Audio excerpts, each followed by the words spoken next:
বিসমিল্লাহির রহমানির রহিম। প্রিয় শিক্ষার্থী, তোমরা কেমন আছো? আজ আমি একটা ক্লাস নিয়ে আসলাম। শুরুতেই হিসাব বিজ্ঞানের বেসিক ক্লাস। আমার এটা হিসাব বিজ্ঞানের প্রথম ক্লাস। বেসিক ক্লাস নিয়ে আলোচনা করছি। সেটা আগে প্রত্যেকটা বিষয়, অ্যাকাউন্টিং, হায়ার ম্যাথ, সাধারণ গণিত, আইসিটি, ফিন্যান্স,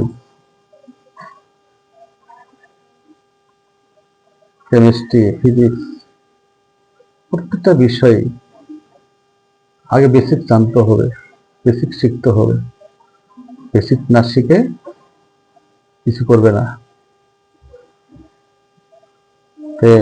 আমার ক্লাসগুলা গভীর মনোযোগ দিয়ে দেখবে, ইনশাল্লাহ ভালো কিছু করতে পারবে আশা করি। কোনো সাউন্ড চলবে না, একদম সাইলেন্ট মনোযোগ। পড়ার ক্ষেত্রে অনেক ছাত্রছাত্রী আছে কি পড়তে বই মোবাইল থেকে পড়তে কত মজা লাগে, মোবাইল টিপতেই জীবনটা শেষ, ধ্বংস।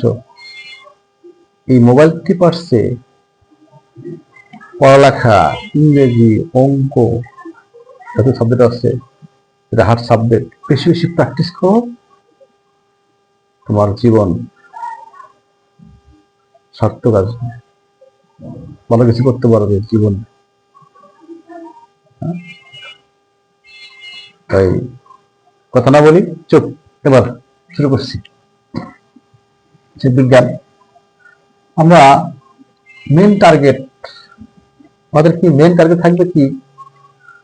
জাবেদার এন্ট্রিগুলা, মেন জাবেদা, প্রত্যেকটা অধ্যায় শুধু জাবেদার না কাহিনী। মেন টার্গেট কি? প্রথম জাবেদা আমার বইটা মনে রাখতে হবে, তো সত্য। তৃতীয় সত্য, রেমলি এন্ট্রি আছে, রেমলি এন্ট্রিগুলা এমন ভাবে আমরা মুখস্থ করব বুঝে যাতে মনে থাকে, একদম গভীর মনোযোগ দিয়ে শিখবে। ওকে, শুরু করছি। এবার কিছু কিছু এন্ট্রি একই, কিন্তু অনেক এন্ট্রি মানে এমন ভাবে আসে, শুধু আমরা অনেকে সেখানে বিক্রয় ফেরত, কিন্তু এটা সমর্থক শব্দ অনেক সময় আইসা পড়ে। এই সমর্থক শব্দটা শিখতে হবে। যেমন বিক্রয় হলো ক্রেডিট, বিক্রয় কি? ক্রেডিট। আমরা কিছু বিক্রয় করলে এটা কি হয়? ক্রেডিট। তারই উল্টা হলো বিক্রয় ফেরত, বিক্রয় ফেরত অথবা আন্ত ফেরত, অন্তর্মুখী ফেরত। এই বিক্রয় ফেরত, আন্ত ফেরত, অন্তর্মুখী ফেরত তিনটা একই জিনিস, এটা সমর্থক শব্দ। এই বিক্রয় ফেরত, আন্ত ফেরত, অন্তর্মুখী ফেরত আসলে এটা সরাসরি ডেবিট হবে। ডেবিট। ডেবিট। ডেবিট মানে কি? খরচ করা। ডেবিট মানে কি? খরচ করা। আর ক্রেডিট অর্থ জমা রাখা। এর মনে রাখবে, ডেবিট অর্থ কি? খরচ করা, এবং যেটা ক্রেডিট সেটা জমা রাখা, মানে আমানত রাখা। যাই হোক, এই যে ক্রয় ফেরত, ক্রয় হলো ডেবিট, ক্রয় কি? ডেবিট। ক্রয় ফেরত, বই ফেরত, বইয়ের মৌখি ফেরত, একই, তিনটা একই জিনিস, একই অর্থ বোঝায়। এই তিনটা, ক্রয় ফেরত, বই ফেরত, বইয়ের মুখী ফেরত, এই তিনটা একটা সমর্থক শব্দ। আরেকটা জিনিস, ইম্পর্টেন্ট জিনিস, এটা মনে রাখবে, কোনো কিছু তোমার কাছে আসলে, কিছু করছো, তোমার কাছে আসছে, আবার চলে গেছে, আসলে ডেবিট, আসলে কি? ডেবিট, চলে গেলে ক্রেডিট। দেখো, আসলে ডেবিট, চলে গেলে ক্রেডিট, লিখে রাখছি। এবার এই যে অগ্রিম খরচ, অগ্রিম খরচ একটা টেকনিক শিখাই। এই অগ্রিম খরচ আর অগ্রিম আয়, হ্যাঁ, এই জিনিসগুলা অনেকেই ভুল করে, মনে রাখতে পারে না। একদম সহজ টেকনিক আজকে বলবো আমি, সাউন্ড নাই, চলবে, একদম মুখস্থ করবে, মনে রাখবে নিয়ম। অগ্রিম খরচ মানে খরচ মানে ব্যয়, খরচ মানে ব্যয়। এখন আমার দুইটা শব্দ আছে, একটা অগ্রিম একটা ব্যয় মানে খরচ, হ্যাঁ। তাহলে আমরা খরচে বলতে পারি, ব্যয় বলতে পারি, একই জিনিস। অগ্রিমের ক্ষেত্রে প্রথম অক্ষর স্বরে আছে, আর ব্যয়ের ক্ষেত্রে প্রথম অক্ষর ব আছে, মানে খ আছে। খরচ ক্ষেত্রে খ, আর ব্যয় ক্ষেত্রে ব আছে। দুটো অক্ষর যখন মিল থাকবে না, দুটো অক্ষর যখন মিল থাকবে না, সুন্দর করে খাতায় নোট করে লিখে নাও, হ্যাঁ, কাজে লাগবে। দুটো অক্ষর মিল থাকবে না, তাহলে বুঝতে হবে এটা কি সম্পদ, এটা কি সম্পদ মানে কি ডেবিট।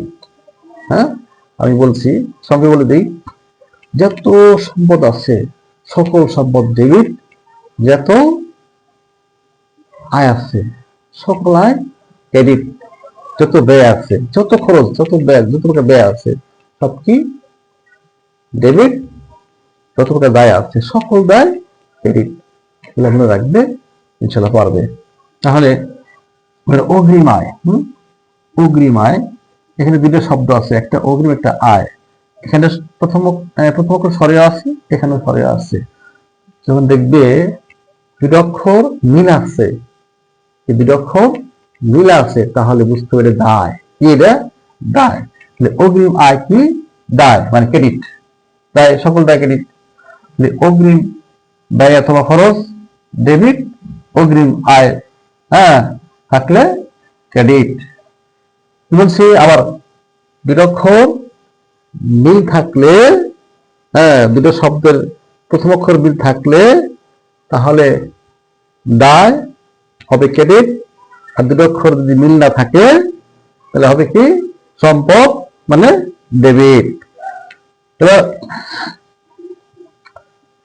এই যে বকেয়া ব্যয়, বকেয়া ব্যয়, এই বকেয়া ব্যয়ের সাথে দুটো শব্দ আছে, বকেয়া ব্যয়। এখানেও ব, এখানেও ব, তার মানে দুটো অক্ষর মিল আছে, তাহলে কি হবে দায় ক্রেডিট। হ্যাঁ, অগ্রিম ব্যয়, মানে অগ্রিম ব্যয় করে না, অগ্রিম, এটা বললামই, হ্যাঁ, ঠিক আছে।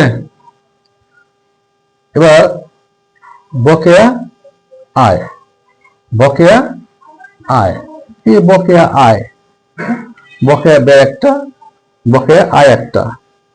এই বকেয়া আয়, এই বকেয়ার সাথে প্রথম অক্ষর ব আছে, আয়ের ক্ষেত্রে প্রথম অক্ষর সরে আছে, এজন্য বকেয়া আয় দুটো অক্ষর মিল নাই, এজন্য কি বলে বুঝতে হবে যেটা সম্পদ মানে কি ডেবিট। ওকে, তাহলে এইগুলা এন্ট্রিগুলা ভালো করে শিখবে, এটা ভেরি ভেরি ইম্পর্টেন্ট এন্ট্রি। একটা বলে দিই, অনেক সময় বিনিয়োগ আসে, বিনিয়োগ কি সম্পদ ডেবিট, ডেবিট। কিন্তু আর একটা শব্দ আছে সমর্থক শব্দ লগ্নি, এই লগ্নি হঠাৎ আসলে এটা 19 আসে না, ইন্টারমিডিয়েট আসে, ইন্টারমিডিয়েট আসে। লগ্নি হলো এটাও সম্পদ, এটা ডেবিট হবে। ক্লাসটা যদি ভালো লাগে তাহলে আমার ক্লাসগুলো বারবার ইচ্ছা করে দেখবে, দেখবে দেখে মজাই লাগবে। টেস্টিং আর টেস্টিং, সামনে আরো মজা দেবো ইনশাআল্লাহ। সবাই ভালো থাকো, হ্যাঁ, সবার প্রতি দোয়া রইল, শুভকামনা। খুদা হাফেজ, বাংলাদেশ।